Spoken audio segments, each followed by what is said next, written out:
G'day. Today I've had a delivery and it's to do with the bandsaw. Now I'll just bring you over, we'll take a look at it. The issue I have with this is not with the actual bandsaw itself, but the size of it. Now I contemplated many things over the decision to get this particular bandsaw. I liked it because of the functionality it had and the capacity it could take. All right, and I looked at those smaller ones that were basically a pressed metal shaped frame and the bandsaw sitting on top. Yeah, didn't really want that. And I like this because the height and ergonomics was a lot better than those. They're a bit low, those other types. So I bought this one. But problem is, as with most people now, is space. Like this can be used in the vertical position as well as the horizontal. And this is where I need it to go. But to lower my vehicle, which is on a hoist, as you can see, it's right in line, and when it comes down, it's going to hit it. So I need this on wheels, end of story. So I need it to wheel around. But when you put it on wheels, it gets higher, and then that sort of defeats the purpose of having a nice height, which on the ground, it is a nice height. So we need a way to get it on and off the ground. And I'd seen people manufacture these internal mechanisms of, getting it off and lifting it up off the ground and putting it back down on the wheels and whatnot. And I thought, yeah, that's a good idea. But I did remember on eBay that I had seen in the past like a frame that you could just sit the machine on, and that did the same thing. It had wheels on the outside, and you flipped the lever and it raised the one end up and did the same at the back, and that lifted it completely off the ground. You could move it around, then put it down again. And I was looking for that, but then I came across these type of setup, which is very similar to what I just described, only they're individual and there's no frame. The idea behind these are, I'll just sort of set it up. So this would sit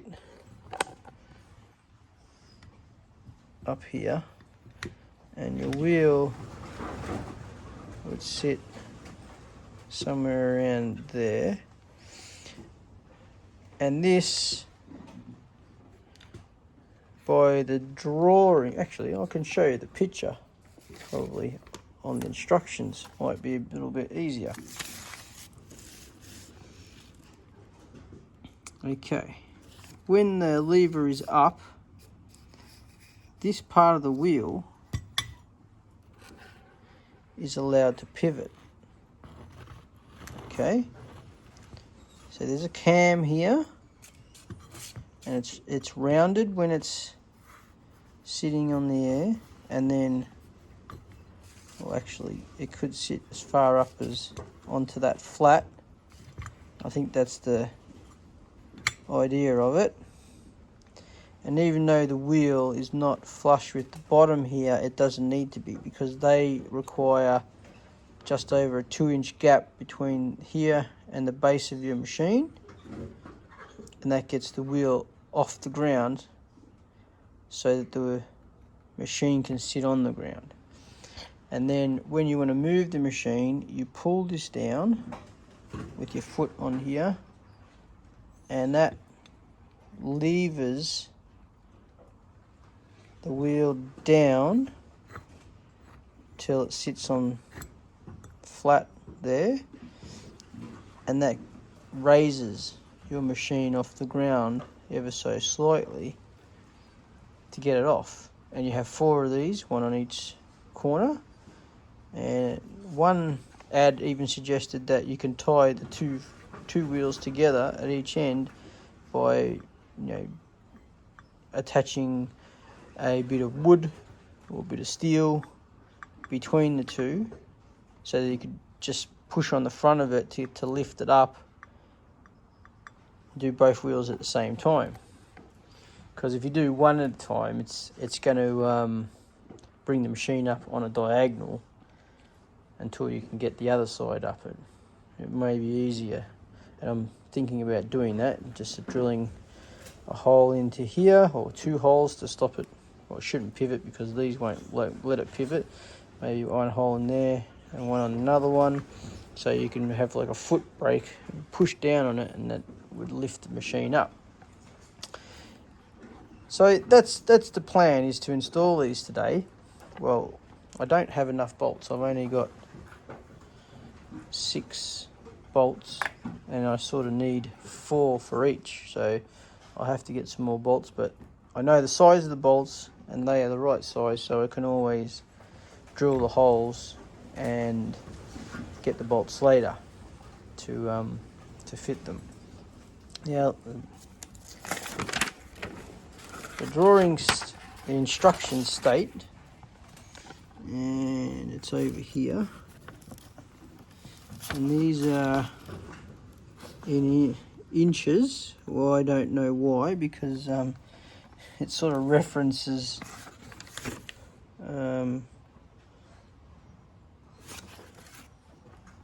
actually, yeah, I think I got these, and they came off eBay. That's right, it wasn't off Amazon, it was off eBay. But yeah, the dimensions are in inches, and it's telling me 4 3/4 inches from the bottom of your, well, it's got a table leg there. It's meant for like a workbench, so you can move it around. And it actually references the screw holes, not the edge of the bracket. So I've taken the other pieces off the bracket, and it gets bolted on like that with this diagonal piece at the bottom. And it's telling me I need to drill the holes from the base of the machine, which would be down here. The top holes would be 4 3/4 inches to the center of the hole, and the bottom ones are 2 inches from the base of the machine to the center of the hole. Now I've marked, because I'm a metric man, I converted the 4 3/4 inches to metric, which is 120 millimeters, 0.65 to the center of the hole, and I've marked on the machine a little scribe line. There it is, and another one on the side, other side, the same height, and that is the holes, the height for the top 2 holes on each, for each wheel bracket. But I think it's not going to be easy to do this job like that. So what I plan on doing is, I need to know really what I was going to make a spacer, just a block, just cut a piece of wood as a block, sit it on the ground, and rest this on there, and then I can virtually mark the holes and just drill them. And because I've already marked the line at the top, once I sit that spacer on there, I'll know if I'm, in the ballpark. But to get this accurate as possible to their dimensions, I need to subtract the distance from this edge to the center of that hole, so I know how high to make the block. First, we measure the diameter of the hole, which is 6.3. So I'll just grab a pen or a pencil. Can't find my pen. Alright, let's put down 6.3 millimeters is the diameter of that hole. Alright, now we need to halve the diameter of that hole. So 6.3 divided by 2 will give us 3.15. 3.15 millimeters.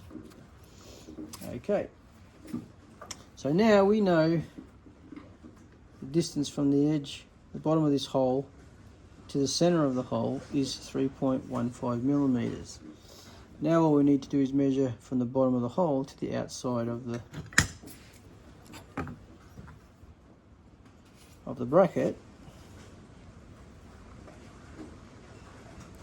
which is 7.25 millimeters. So 7.25. Now we just add those two dimensions together and we'll get 10.4 millimeters. 10.4 millimeters is the distance from the center of that hole to the bottom of that hole. Okay, so now all I have to do is convert 2 inches to millimeters, which should be around 50 mil, and then I subtract the 10.4 millimeters from, well, hopefully that 50 mil. I think it's 50 mil and change, so I'll have to I'll do that conversion. Okay, the way I convert it is, here on my DRO, the DRO has the function of going from inches to millimeters, so I use this to convert it for me. So we've got, at the moment, I'm in metric, so that's imperial. I know it's imperial because it has so many decimal places. When I'm in metric, I only have 3 decimal places in metric. So then we go to, now we're in decimal form of inches. Put, X 2 inches, enter that, and then we go back to metric and we're at 50.8 millimeters. Okay, now I don't think it is that critical that we add the 0.8 to the measurement, but hey, we're doing it, we might as well. And so now we will just subtract, and then I can even use this as a calculator. This is, so I go into calculator mode, and 50.8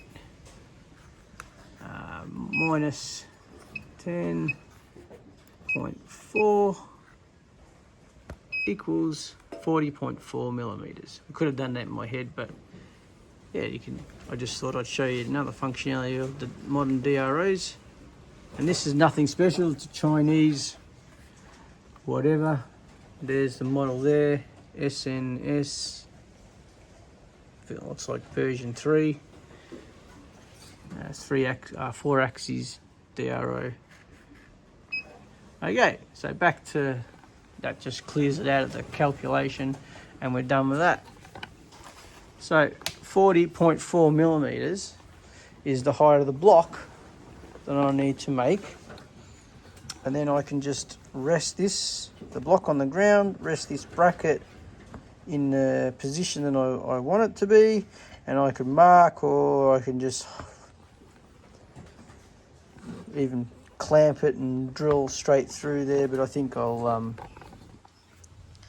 mark the hole. What I tend to do sometimes is drill one hole and then I'll put a bolt through and tighten it up, and that way I can level the bracket without it wobbling around everywhere or trying to hold it while I drill it. So we mark and drill one hole, check that we're in the right position once we've nipped it up and it doesn't wobble around everywhere. And then I'd like to drill in the opposite. So I'd say I'd drill this one, and then I'd come down here.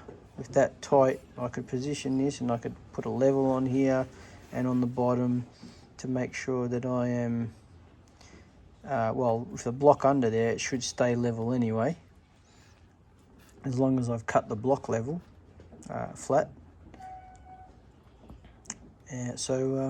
Which I'll cut it on the bandsaw, so it should be, I would have done it on my drop saw, but my drop saw is still out for repair, so it looks like I'll have to do it on the bandsaw, and then I'll get it nice and true for me.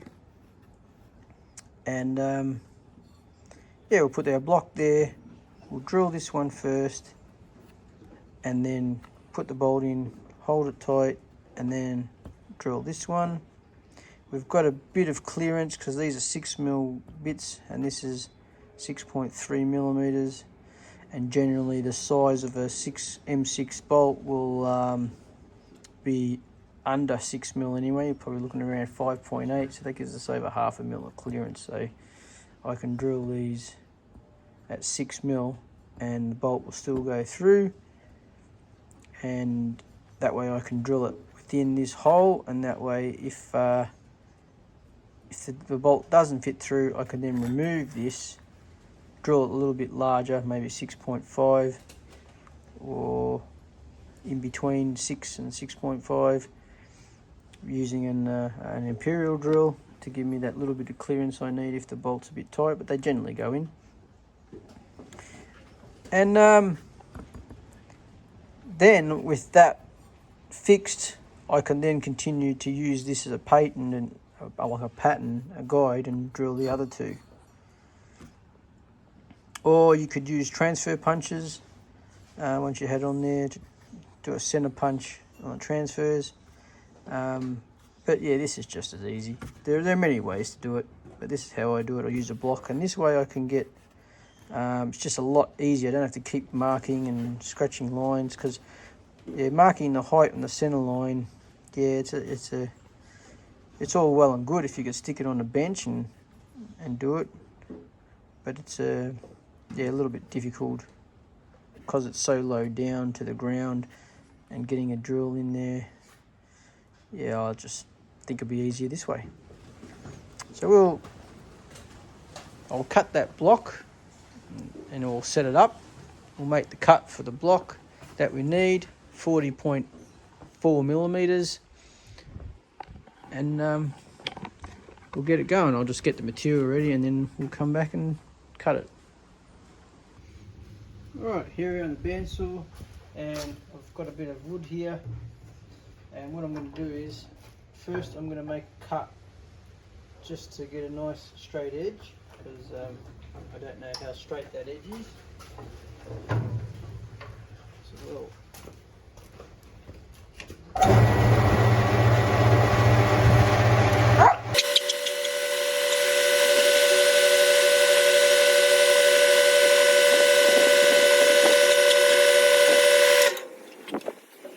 now we have a nice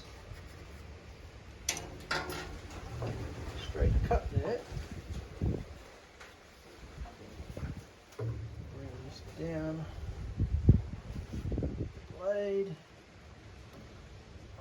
that up. Now take this out, and I'll set this to 40.8.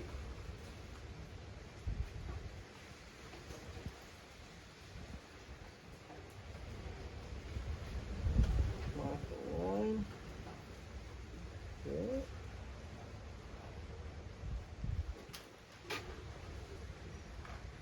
Really straight. There we go. Mark the line. And wood back in there. And we want to see our line on the outside of the blade. Now we'll start this up.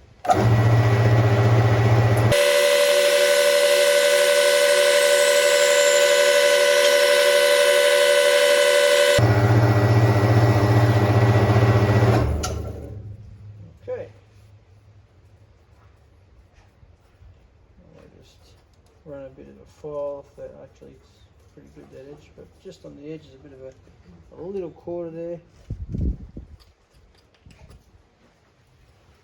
That's it, let's knock it off. Well, let's see how we did. Okay, 40.7. I don't know if you can see that. I'll try and come around to the camera. 40.7. So we're 0.1 smaller, and I can live with that. Okay. Wood in there. Get rid of that. Okay, so yeah. All right, let's come back over the bench for a minute. Burn here down. Okay, we'll grab our little bracket and now done. So now put our block in there and add our thingo. And I don't know if you can see it. If there's a mark just here where it should be, and when I come across there, that mark is pretty much bang on in the middle of the hole there. I don't know if you can see it. I'll see if we can. You might not be able to see it on the camera. But, try and get it. There it is. The camera's sitting a little high, so it might look a little high, but if anything, it's actually, I don't know, if you get down low enough at eye level, which is hard to do because it's on a little tripod, we are, go away Gixie, my dog's just come over to say hello. There, it's in there, and that's pretty good, and I'm happy with that. And I've also marked it on the other side. This will test the concrete a bit. We'll see how it is on this side.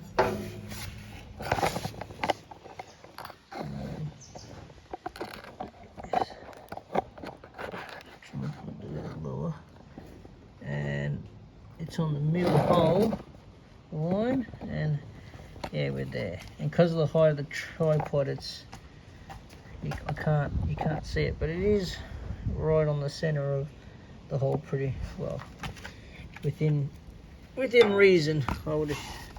So that's good to go. So now I won't even bother marking the rear. I'll just use that block, and yeah, we can get on to doing the holes, because oh no, that's tapered.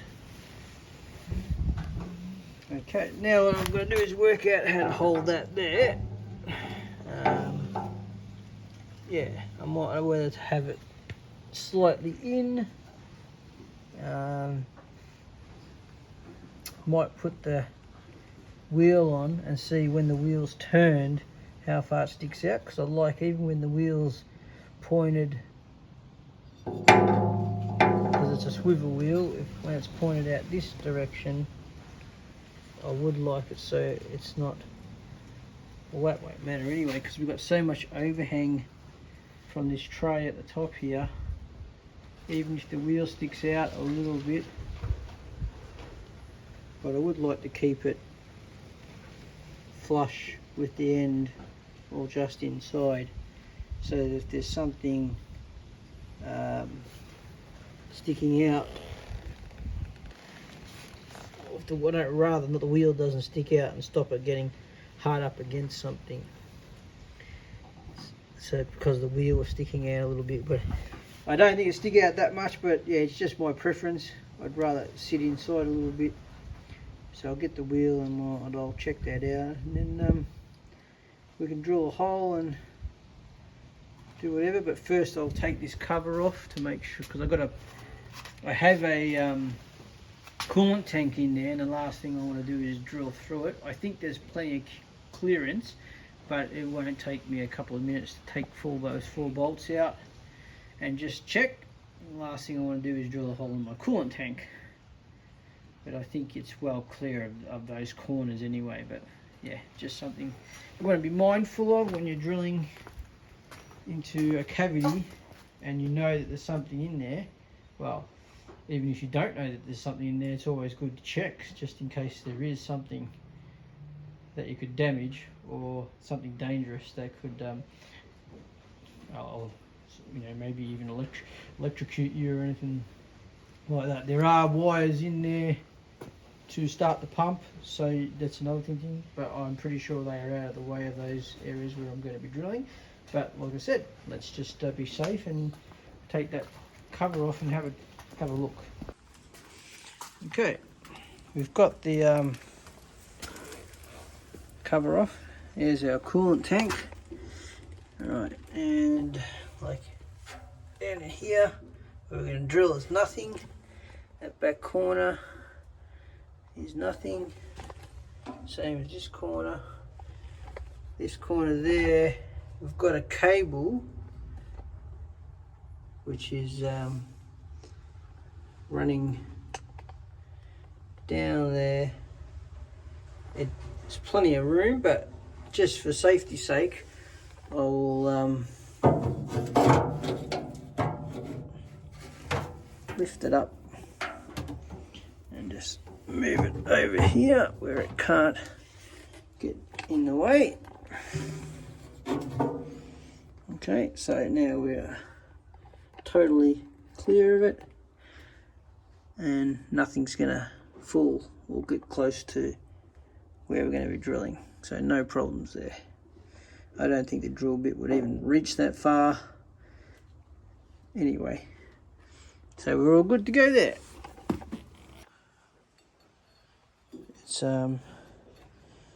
It's because it's only a 6.3 mil hole, that fits through quite snugly. So once I put that where I need to do, that'll go through great. And I'm only going to drill 4 holes, not 6.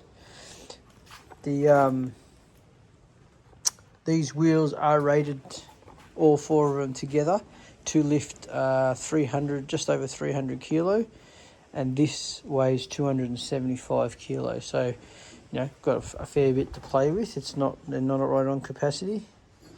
But the reason that they put 3 holes at each end was that if your bench legs, because a lot of them it comes with screws, it's actually meant to be screwed into like a wooden workbench or something like that. Though it does state you can't bolt it, but you have to provide your own hardware. And the reason they have 6 is that if the leg of the bench was narrower than I think that's 2.5 inches, then you could use this end one and the middle bolt, the middle hole, to secure the bracket. Otherwise, rather than 2 outside ones, because it wouldn't be wide enough, the leg wouldn't be wide enough to screw anything to. So that was another option of wide. But they only state you need 4, 2 in each, 2 in above, 2 in below, and that's all I'll be using. So that should, no problem with width on this, because I've got so much room. It's no problem. That should be good to go. So I'll set that up, and then when I'm ready to drill, we'll bring you back, and once we've all got it all set up. And I'll only show you one, because they're all pretty much the same. Once you drill one, you've drilled them all. Alright, so I've worked out by using one that's got the wheel on it, that if I turn it sideways like that, I need to be in about 40 millimeters, and that'll keep the wheel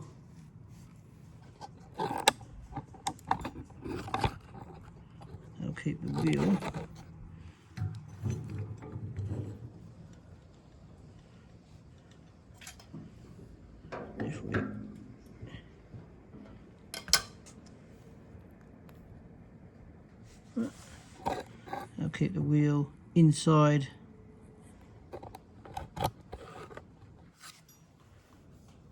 the footprint of the base, well, in that direction anyway, so that when I push it up against the wall here, it won't be sticking out or anything. You know, just keep it out of the way, keep it neater. So it's 40 millimeters. I've set my adjustable square to 40 millimeters, which we'll put here. We'll set our little on our block like that, and I'll just hold that there and drill that. We'll need to move you a little bit to the side to give me access. Just double check that hasn't moved, and it hasn't. Get our drill and we'll drill the first one there.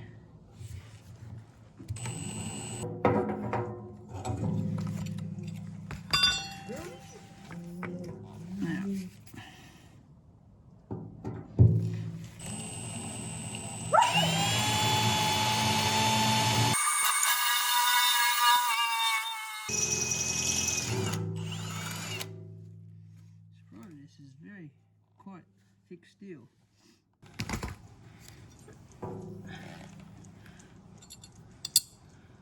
Put that through like that. That 6mm hole, the bolt goes through that nicely.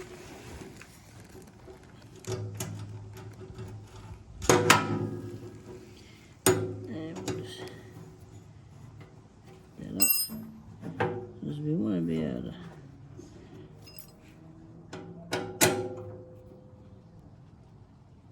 move it if we have to,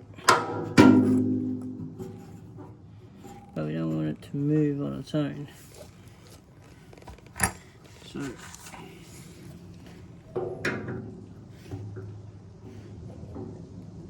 that there and that there.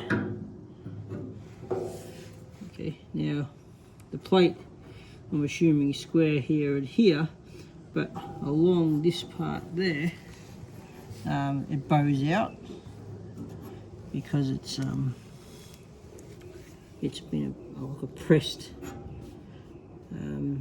bracket. So I just need to there and there, and we should be level if the base of the machine is level. Okay, now I can put a level across there, but if my concrete's not level and this is sitting on the concrete, it's all going to be out. But what I'm going to do is I'll level it to here and there. We'll drill the other ones, and I'm just curious, our block still fits under there just nicely, so we're pretty good between this and the level of the concrete. It's really not that bad because I can still fit that nicely, and I can't sort of rock it either. So that's good. It means concrete's pretty level, and this is at a right angle to the block. So when I measure from the side here, this and that are at a right angle, so we're all matching up quite nicely. Right, so we'll drill now this bottom hole down there in the same fashion. I'll set you up down here so you see what's going on. And we'll drill those other ones.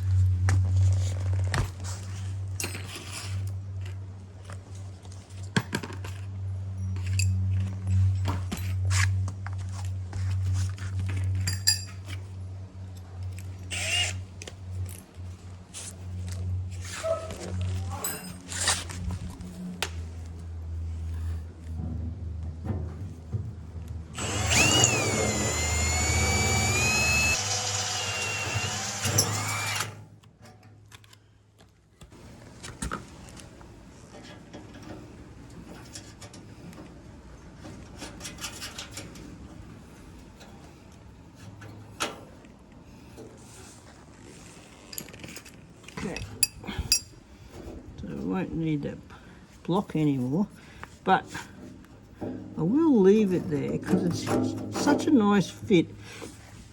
If for some reason it does move,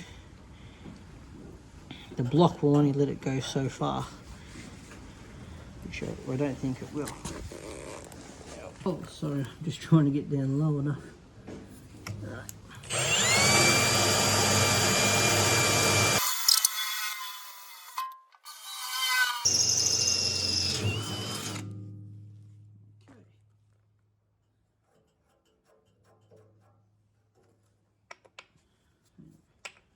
Can remove that and put our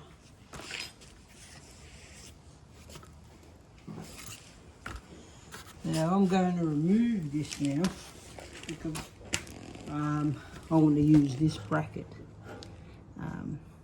as the guide for the other two, or I'm going to have to pull all of them apart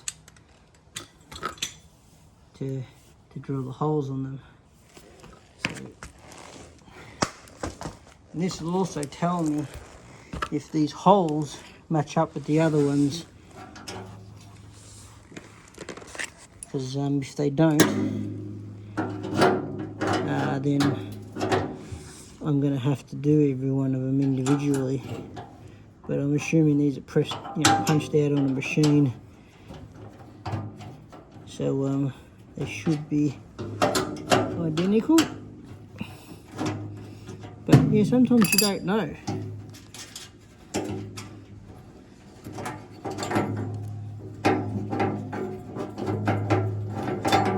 And while I've got these off, I'll just give you a quick another sink.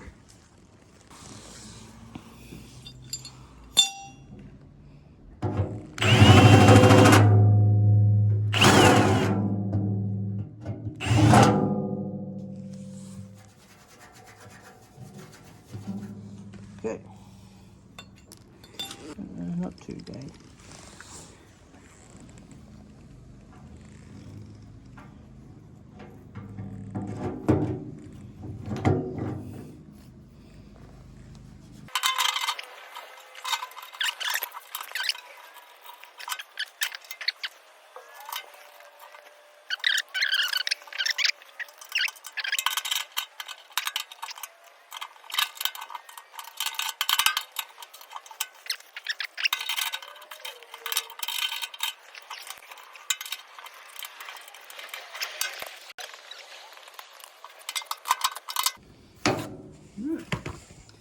Now let's see how this works.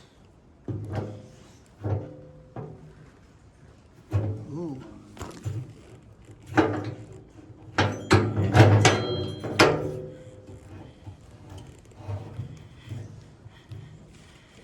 Okay, so it works well like that, but when it's out here, unless you help it, yeah, I can feel it. Doesn't like it. So that'll be something I'll have to remember, to turn the wheels inside, and then it lifts quite easily. And we've got about, well, I can put my finger under there. My finger's probably about 15 millimeters height. We're getting there, maybe 10 to 15, somewhere around that, and that's more than enough to clear the ground. Might have a little bit of an issue if I go to try and roll it over the hoist cable guard there, because that sits about 20 something mil high, but the likelihood of me having to wheel it down there is very, very low. But if I do apply this to other things in my shop, that will be something I need to consider. Well, okay, well, I'll continue along with this. I might film a little bit of it, just, so you see each one going on, but not into the detail that we did this one. and we'll get into it so we can see what it's like when it's done.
Hello.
Okay, so overall now I'm fairly happy with it. It's,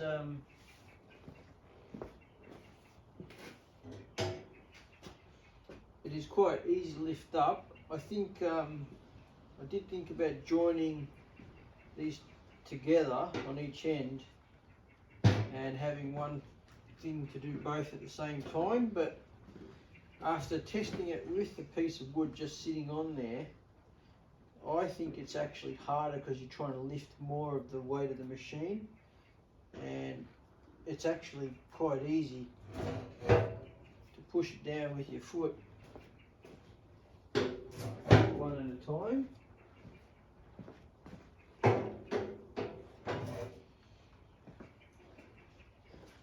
So, but yeah, definitely got to have the wheels turned in. Makes it so much easier.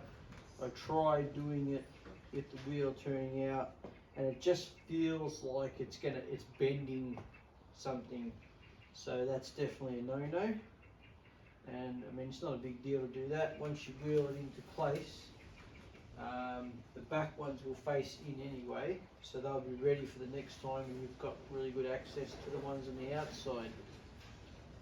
And as you can see, it is very easy to turn on the concrete. Yeah, that's 275 kilos. I'm wheeling around, and it's, you know, nice and stable. Doesn't feel like it's going to fall over. The only issue that I can see is if you had to go over a bump or a large step, you would be in a bit of trouble, because yeah, there's only about 10 mil of clearance there. But basically, this is what this will be doing. It'll be going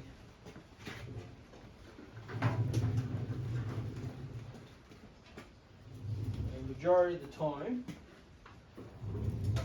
It'll be in this position, so I cut steel. But when the car needs to come down, it'll be rotated